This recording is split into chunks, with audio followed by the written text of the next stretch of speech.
Hola. Muchas parábolas de Jesús están documentadas en el Evangelio de Mateo. Varios de ellos en el capítulo 13 tratan de plantar semillas y verlas crecer. La parábola del trigo y la cizaña, que vemos en Mateo 13, 24 al 30, fue seguida por una explicación de Jesús, dejando pocas dudas sobre su interpretación. Cuando Jesús explicó simple y tiernamente, Él, el Hijo del Hombre, es el sembrador. El campo donde tiene lugar la plantación es el mundo. Las buenas semillas son los hijos del reino de Dios, pero las malezas o las cizañas son los seguidores de Satanás, el malvado. Sí, Satanás, la parábola lo llama un enemigo y es responsable de todas las cizañas en el campo. La cosecha que ocurre al final de los tiempos y los ángeles celestiales son los cosechadores. Por lo tanto, se nos ha demostrado que Satanás es el responsable del mal en nuestro planeta. Nos han dicho que dejemos que las malas hierbas crezcan hasta la cosecha. Solo cuando las cizañas hayan logrado su pleno crecimiento, estarán a salvo para que Jesús y sus ángeles los separen del trigo sano. Quemar las cizañas incluso se ajusta al resultado final que Dios ha planeado para los malvados. Su destrucción total por incendio garantiza que ya no besarán al buen trigo. Así que sin más, iniciamos esta lección maravillosa, número 9, que lleva como título El conflicto cósmico. Y vamos con nuestro versículo para memorizar. Pondré enemistad entre ti y la mujer, entre tu simiente y la simiente suya. Esta te herirá en la cabeza y tú le herirás en el talón. Génesis capítulo 3, verso 15. Pues iniciamos hablando acerca de estas maravillosas parábolas y tantas enseñanzas que el Señor tiene acerca del conflicto cósmico, esta batalla que se está desarrollando aquí en el planeta. Empezamos con un comentario de Thomas Carlyle que dice: el primer pecado en nuestro universo fue la vanidad de Lucifer. Y hacemos una pregunta: ¿cómo podemos explicar de la mejor manera el conflicto cósmico a las personas? ¿Y cuáles son los aspectos bíblicos más importantes, para poder explicar este caso? ¿Y cómo podemos evitar la idea de que somos simplemente participantes, en este juego de ajedrez de escala universal? Pues resumiendo lo que vamos a ver aquí, empezamos observando las parábolas, de las cizañas sembradas entre el trigo, en Mateo 13, 24, 27. También vemos a Génesis 1:31, que vemos que al principio todo lo Dios lo creó bueno en gran manera. También vemos Ezequiel 28, 12, 19, que detalla la caída de Lucifer, que fue creado perfecto, pero se llenó de orgullo. Y también Isaías 14, aquí se explica cómo Lucifer quiso ser como el Altísimo. Mateos 4, 1 al 11, relata las tentaciones de Jesús en el desierto. Y en Juan, capítulo 8, versos 44 a 45, Jesús llama al diablo asesino y mentiroso. Y en Génesis 3:15, es nuestro versículo principal, se predice el conflicto entre el diablo y la humanidad. Es el primer versículo con promesa. Pues bien, lo primero que debemos saber, como vemos en las imágenes, es que el conflicto cósmico fue resultado de la decisión de Lucifer de seguir su propio camino, creyendo de manera insensata que podía gobernar el universo de Dios mejor que el mismo Dios. Lucifer intentó hacerse semejante al Altísimo. El corazón de la rebelión de Lucifer radica en creer que su camino es mejor que el de Dios. Así, Dios es acusado, de ser un tirano, y fue acusado delante de los ángeles, por maldades. Fue un escenario de pesadilla. Pero ¿cómo Dios respondió a este desafío? No solo contra su autoridad, sino contra la misma naturaleza de la verdad y lo correcto. Pues Nar no lo mató, no exigió obediencia, sino que expulsó a Lucifer del cielo.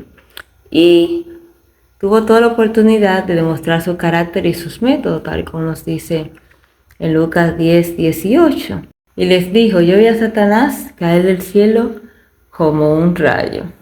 Sin embargo, este acusador, Satanás, que miente, engaña a todo el mundo, continúa su ataque contra Dios y contra la verdad de Dios. Y nosotros somos parte de ello porque somos creados de Dios y somos sus hijos. Y por eso estamos convertidos, tal como dice 1 Corintios 4:9, en un espectáculo para el mundo, tanto para los ángeles como para los hombres. Y la mayor ambición del diablo es ser como Dios, y su herramienta más poderosa en su rebelión contra Dios es la difamación, la mentira. Incluso tuvo la audacia de exigir adoración al mismo Dios cuando Él vino como Cristo a este mundo. Y eso es lo que vemos en la tentación, que dice que de nuevo el diablo lo llevó a una montaña muy alta y mostró todos los reinos del mundo y su esplendor, y diciéndole: todo esto te daré si postrado me adorares.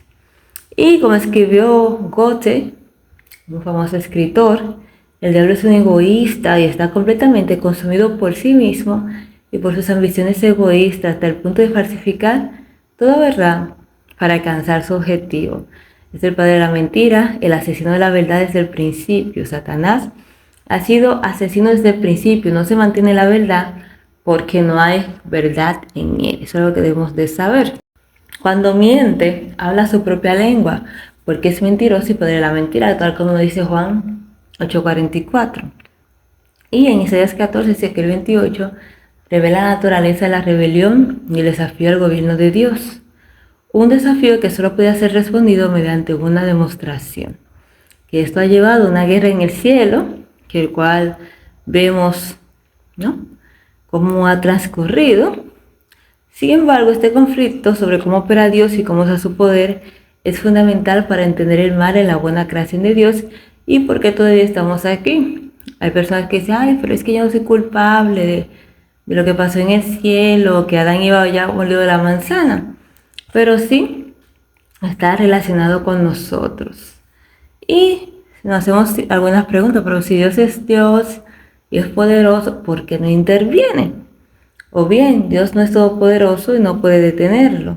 Otros dicen que Dios no es todopoderoso, que no puede detener a Satanás, o que no es completamente amoroso, o que no le importa lo que sucede en el planeta.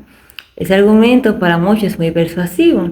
En una reciente recopilación de ideas sobre Dios, la mayoría señaló el problema del sufrimiento como la razón principal para rechazar a Dios. Dicen que no existe, o si existe, actúa terriblemente cruel y que no vale la pena conocerlo. Eso fue un estudio estadístico de qué piensa la persona acerca de Dios. Pero hay otra respuesta mucho más completa y válida, una que hace justicia a la razón y que pone a Dios en una buena luz. Cuando pensamos, ¿no?, eres Dios, ¿no?, difícil de pensarlo y la rebelión ha estallado en tu universo, el número uno de tus seres creados ha decidido oponerse a ti. Podrías fácilmente deshacerte de este alborotador destruyéndolo. Ahora bien, si fueras un tirano que gobierna con fuerza y crueldad, un acto tan violento no te plantearía problemas.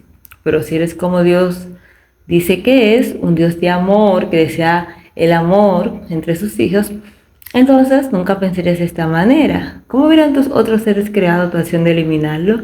Especialmente cuando el rebelde ha afirmado claramente que eres un dictador vengativo y arbitrario, ¿no? Era como que luego de Satán decir todas esas cosas y viniera Dios y lo destruyera por su rebelión. ¿Ven lo que les dije? Que me iba a destruir, que es tirano, que hay que servirlo por obligación y no por amor. Pero Dios no es así.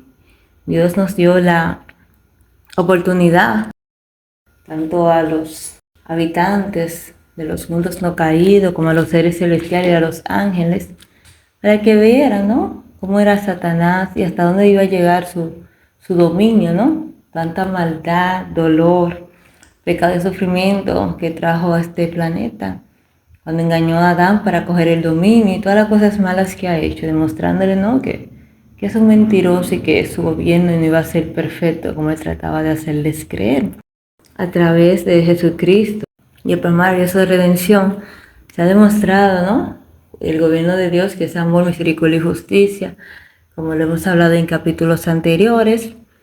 Y ese amor maravilloso, inagotable, que de hecho dicen que los mismos ángeles ansían entender, no pueden comprender cómo Jesucristo es el Cordero y también el sumo sacerdote a la vez. Es algo maravilloso, cómo Dios se ofreció, se entregó a sí mismo, no se escatimó, ¿no? El diablo ha acusado a Dios de todo mal, que era severo, que era legalista, que era egoísta, que, bueno, muchas cosas que decía Satanás, ¿no? Su sofisma, ¿no?, ligando el error con la verdad, la mentira con la verdad, era que él quería que si él fuera el gobernador, no iba a ponerle restricciones a los ángeles, porque como su naturaleza es perfecta y santa, ellos pudieran hacer lo que quisieran. Hay un famoso satanista, Anton LaVey, que tiene un libro muy famoso, se llama El Telema, que es haz lo que quieras. Y eso es lo que Satanás siempre nos ha ofrecido, engañándonos.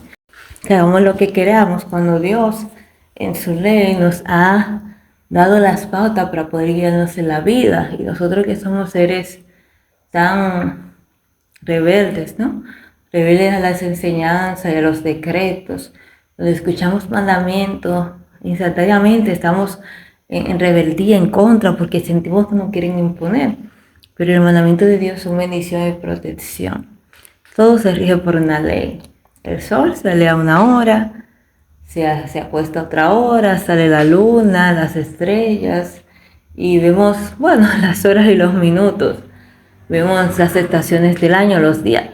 Todo sigue, todo es al mandato de Dios y es algo organizado. Dios quisiera que nosotros pudiéramos ver, ¿no? Obedecer.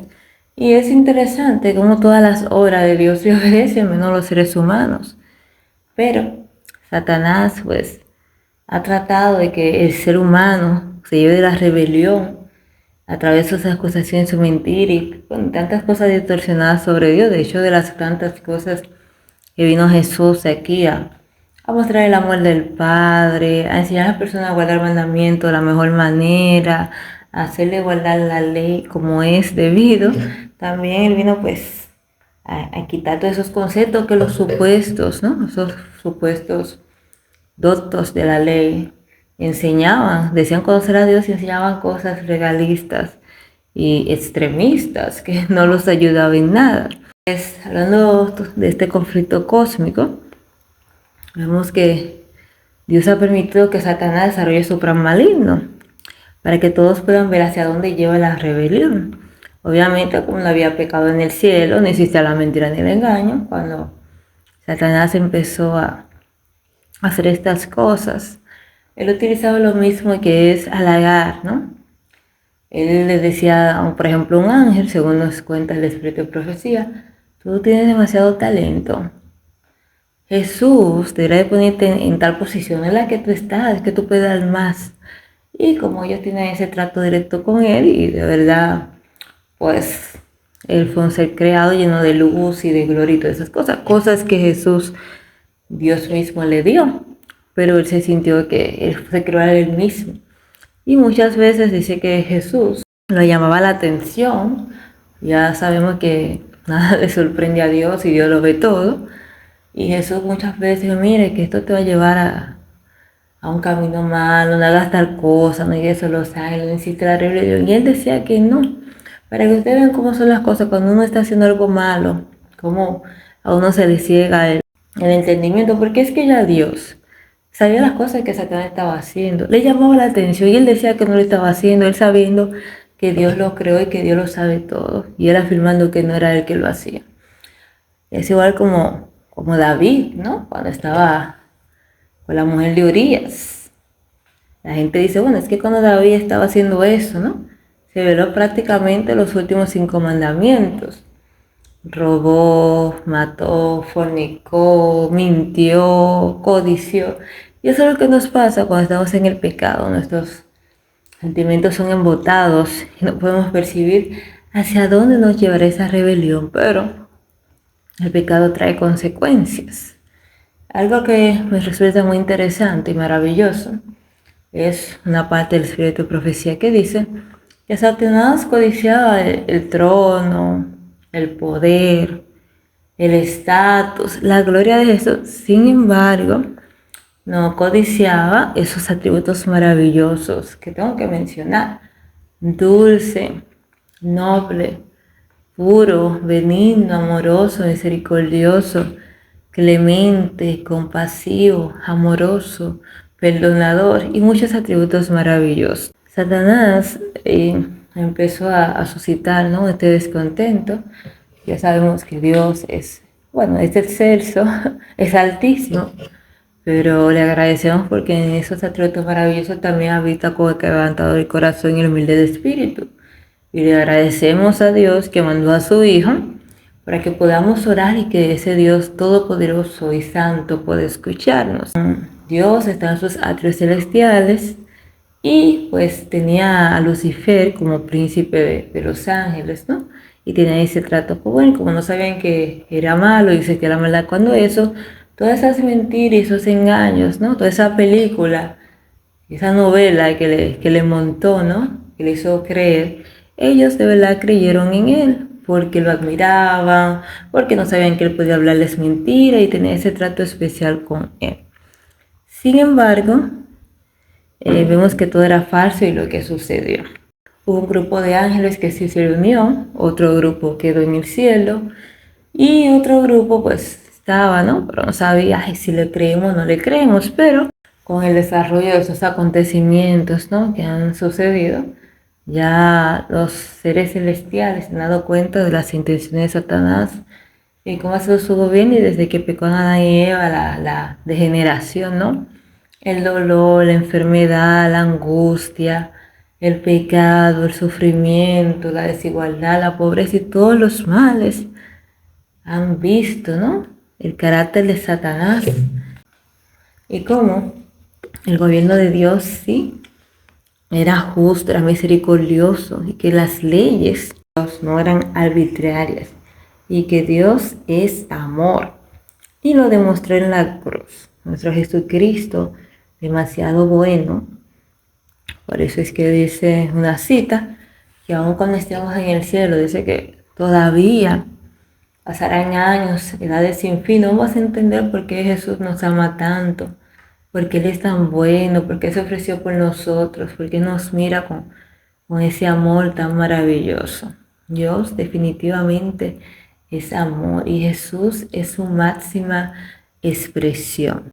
La vida eterna consiste en esto, conocerte a ti, el único Dios verdadero, y a Jesucristo a quien has enviado.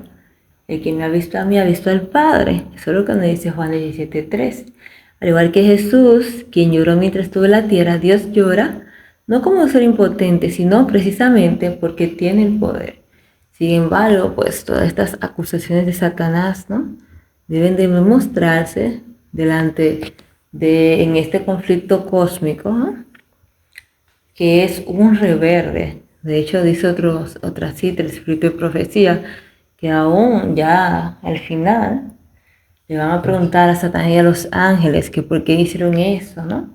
Y dice que ellos no van a tener explicación para poder refutar todas esas cosas. Y como ya sabemos, todo ese poder y gloria que Dios que creó a Lucifer en ese entonces llamado le dio, lo ha utilizado pero para el mal, engañando a los hombres, mintiéndole, separándole de Dios, entre otras cosas. Dios anhela limpiar este mundo de pecado y también anhela enjugar toda lágrima en los ojos y estar con su pueblo cara a cara. Esto es lo que nos dice Apocalipsis 21:22. Pero porque Él es Dios y desea que todos lo entiendan y lo amen sin coacción. O sea, Dios desea que nosotros lo amemos, pero por su amor y bondad, no obligarnos. Y eso es una cosa maravillosa que hemos estado mirando en este cuatrimestre y siempre, que Dios no nos obliga a mal. Lo dice que Papá Dios pone el sol, ¿no? Para ricos y pobres, buenos y malos, para una persona que cometió un homicidio, para alguien que habló mentira, para alguien que fue infiel. Dios saca el sol para todos. El aire lo podemos respirar todos. Dios es un Dios de amor. Y porque hacemos algo malo, el Señor no nos enferma de repente, no nos da un infarto de repente, un derrame cerebral. Dios no es así. Aún tenemos 50 años haciendo lo malo.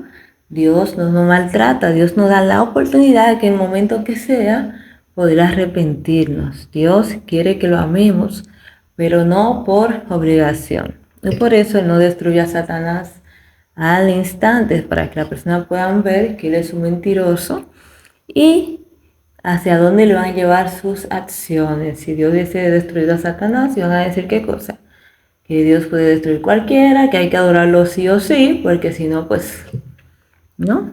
Te mata, ¿no? Te mueres.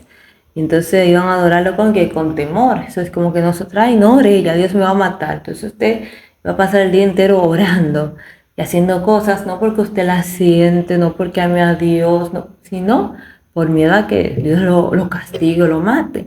Eso fue lo que vimos en el desenlace del conflicto cósmico y en el conflicto allá en el cielo. El resultado de este mundo, en el mal que no se ve como lo que realmente es porque nunca tiene consecuencias diabólicas. Un mundo donde Dios, por su poder, soluciona todos los problemas, cada posible dolor y muerte. Un mundo de maldad eterna que nunca tendría fin. Solo cuando el conflicto se revuelva mediante la revelación del verdadero rostro del mal, solo cuando Dios demuestre ser el amoroso y compasivo que dice ser, y solo cuando toda la creación esté de acuerdo en que siempre tuvo razón, entonces podrá poner fin a esta rebelión. Aquellos que hayan elegido el camino del diablo tendrán su elección final, la no existencia en el tiempo del fin. Solo entonces Dios podrá crear el cielo nuevo, la nueva tierra, un lugar donde habite la justicia y reine la bondad de Dios. Es muy interesante, ¿no? Porque tenemos nuestra forma de pensar y hay personas que quisieran que en cada paso pues Dios pudiera intervenir. Por ejemplo, una persona que esté caminando en la acera y viene un carro y lo choque, hay personas que quisieran que Dios hubiese evitado ese accidente, que cada cosa Dios entonces lo evitara. Entonces, de ser así, pues entonces el mundo nunca se iba a terminar, sino que siempre vamos a estar en este constante dolor y sufrimiento. Imagínense que las cosas no fueran como son, y entonces que no muriéramos, porque hay mucha gente que no quiere morir. Que usted tenga una enfermedad, 1000 años, usted vive eternamente, esté eternamente enfermo, usted eternamente en una depresión, usted eternamente en una silla de ruedas, eternamente discapacitado, usted eternamente en una aflicción constante. Entonces Dios no quiere eso. Dios quiere darnos un fin maravilloso, una esperanza, algo lindo, y por eso están sucediendo las cosas que vemos en este conflicto cósmico. No debemos olvidar, ¿no? Pero le digo, a Dios nada le toma por sorpresa. Varias veces se le llama a Lucifer, se le llama la atención.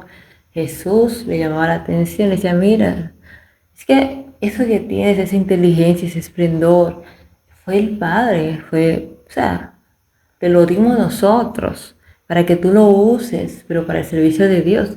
Pero, como yo le digo, ¿no? Satanás se creía que él era demasiado bueno, estaba muy bueno, estaba demasiado glorioso. Y se ensolveció, ¿no? El orgullo, la envidia y todas esas cosas malas que el Señor quiere que desechemos fue lo que lo tornó, ¿no? Lo cambió para amar. El pecado se originó en la búsqueda egoísta. Es que cuando tenemos egoísmo en el corazón, solo nos lleva al mal. Si sabemos una noticia de beneficiar a alguien, somos egoístas, la guardamos para nosotros. Vivimos una vida egoísta, no ayudamos a los demás. Egoístamente no queremos dar los diezmos, egoístamente hacemos muchas cosas. Y una cita, debemos saber que la creación no vive para sí. Usted se pone a pensar y analiza, ¿no? La creación no vive para sí. Los árboles, ¿no? El viento que dan no lo dan para sí, sino para los demás. El mar tan lindo, el sol no brilla para sí. Y nada de la creación no es para sí, es para todos. Pero nosotros que somos tan egoístas, solamente pensamos en nosotros mismos. Por eso el Señor quiere que lo busquemos a Él, que es la fuente del amor y la amabilidad. Lucifer, que lo bien protector, deseaba ser el primero en el cielo. Buscaba ganar el control de los seres celestiales, apartarlos de su creador y ganar su homenaje para sí mismo. Por lo tanto, tergiversó a Dios, atribuyéndose el deseo de exaltación propia. Con sus propias características malignas intentó revestir al amoroso creador. Así engañó a los ángeles, así engañó a los hombres. Los llevó a dudar de la palabra de Dios y desconfiar de su bondad. Debido a que Dios es un Dios de justicia y terrible majestad, Satanás hizo que lo miraban como severo e implacable. Así atrajo a los hombres a unirse a él en rebelión contra Dios, y la noche de aflicción se posó sobre el mundo. Dios es un Dios de justicia. Si algo usted puede estar seguro, es que Dios es justo. De hecho, en el juicio, ¿no?, que Dios está llevando de cada alma, pues dice que es como si no hubiese nadie más en el universo. Cada caso el Señor lo examina tan minuciosamente como si no existiera nadie más. Si algo se debe saber es que Dios es justo, no se debe preocupar, o bueno, se puede preocupar si sabe que ha hecho algún acto de injusticia, pero voy a aprovechar este momento y pedirle perdón a Dios, quien por la sangre de Jesucristo nos perdonará si se lo pedimos de corazón. Dios es justo, pero también tiene una terrible majestad, terrible pero de grandioso, ¿no? Y como ya decía anteriormente, el Señor es tan santo, tan maravilloso, que la sierva, la profeta del Señor, ya contaba una visión, que un ángel la llevó y ella estaba cerca del trono de Dios. Entonces de ese trono emitían rayos y de esos rayos había un resplandor y de ese resplandor, dice que ese resplandor como que le estaba pasando casi cerca, ella sentía que su alma se desfifarraba, ¿no? Que se rompía como un papel, para que usted vea si dio el relajo, ¿no? Del rostro, del rayo, del resplandor, sí que ella sentía que estaba desapareciendo, ¿no? Su alma era sacudida como un papel. Y nosotros hemos abusado bastante, ¿no? De Dios, porque es amoroso, porque nos perdona, por el plan de redención y tomamos su nombre en vano, no lo respetamos, tenemos otros dioses, que es todo lo que le quita el tiempo que merece. Y hacemos muchísimas cosas. Y como Dios es tan majestuoso, ¿no? Y estaba ese santuario celestial y Lucifer era que tenía más ese acceso como príncipe de los ángeles con los ángeles, entonces se aprovechó de eso para poner la cizaña. También Lucifer se sentía muy celoso cuando hacían las reuniones celestiales, entraban entonces a ese concilio celestial Jesús. Entonces Lucifer decía que era él que tenía que entrar y no Jesús. Él siempre estuvo celoso, ¿no? Del Hijo de Jesucristo, pero no quería esos atributos maravillosos por los cuales llamamos a Jesús. Quería solamente la posición y la gloria. Quería entrar él a esas reuniones celestiales, pero nunca tuvo las características de Jesús. Lucifer llegó a entregarse el deseo de autoexaltación. Por eso es que Ezequiel 28:14, 28:17 nos dice: enalteció tu corazón a causa de tu hermosura, con repite su sabiduría a causa de tu esplendor. Y por eso el Señor siempre nos llama la atención. Mire, es que nadie se crea mejor que el otro o tenga un concepto demasiado elevado de sí mismo, porque ahí tenemos el ejemplo de Lucifer. Si dice la Escritura, tú dices en tu corazón, subiré al cielo, en lo alto, junto a las estrellas de Dios, levantaré mi trono y seré semejante al Altísimo. Y el Señor siempre nos llama la atención, ¿no? a ser humilde. El Señor nos enseña muchas lecciones. Abrimos su evangelio y vemos tantas cosas maravillosas que hizo Jesús, especialmente las que dicen Jesús hizo muchas más cosas, por eso fueron escritas para que creáis. Pero, entre unas cuantas, dice la palabra de Dios, que aprended de mí, que soy manso y humilde de corazón, y haréis paz en vuestras almas. Jesús vino lo más humilde, de lo más humilde, porque uno puede hacer una encuesta, ¿no? De cómo nacen los niños y vemos personas humildes que aún sí tienen dónde poner a sus hijos, pero Jesús vino de lo más humilde. Al nacer en ese estado, vivió de lo más humilde, vivió una vida frugal, de lo más humilde. Y nunca se exaltó a sí mismo, siendo la majestad del cielo. Y por eso es que nos llama a nosotros a que sigamos sus pisadas. Satanás, aunque toda su gloria provenía de Dios, este poderoso ángel llegó a considerarse como perteneciente de sí mismo. Ese es el problema cuando nosotros creemos o queremos ser de nosotros y pertenecemos a Jesús. Dios nos creó, dice la Génesis, y dijo Dios, hagamos al hombre. Pero nosotros todos los días nos levantamos, lo voy a hacer porque yo sí puedo. Todo lo puedo en Cristo que me fortalece. Lo puedo hacer porque Dios me da la ayuda. Pero cuando nosotros solamente nos pertenecemos a nosotros mismos, como hacía Satanás, y no daba la gloria a Dios, pasan estas cosas.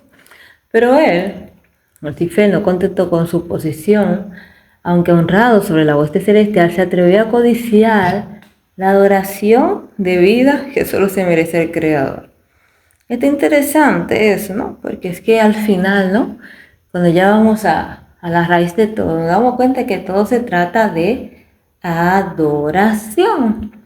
Y ahí es que se va a dividir, ¿no? esas dos grandes corrientes, lados, los que adoran a Satanás y los que adoran a Dios, guardan el sábado y los que guardan el domingo, el día que estableció el hombre a causa de la mentira de Satanás, y el sábado, el día que estableció el Señor. Y, codiciando la gloria con la que el Padre Infinito había investido a su Hijo, este príncipe de los ángeles aspiró al poder que era prerrogativa de Cristo solamente. Satanás cayó en su ambición de ser igual a Dios. El Señor quiere que nosotros desechemos todas estas cosas, todas estas ambiciones, orgullo, egoísmo, envidia, vivir para nosotros mismos, y que podamos ser mansos y humildes como Él para hallar paz en nuestras almas. Satanás quería ser igual a Dios, y con nosotros queremos o no conocemos, ¿no? Le da nuestra visitación, no conocemos quién somos y estamos haciendo cosas indebidas, entonces caemos en este mismo pecado. Y es que este pecado que se originó en la búsqueda de él mismo, ¿no? Si Lucifer, ¿no? Este ángel rebelde, hubiera deseado ser como el Altísimo, nunca habría abandonado su lugar designado en el cielo, porque el Espíritu del Altísimo se manifiesta en el ministerio desinteresado. Dios permitió que Satanás llevara adelante su obra hasta que el espíritu de desafección maduró en una revuelta activa. Era necesario de que sus planes se desarrollaran completamente para que su verdadera naturaleza y tendencia pudieran ser vistas por todos. Su poder para engañar era muy grande. Imagínense todo ese poder que tenía ejerciéndolo para el mal. Y al disfrazarse con un manto de falsedad había ganado una ventaja.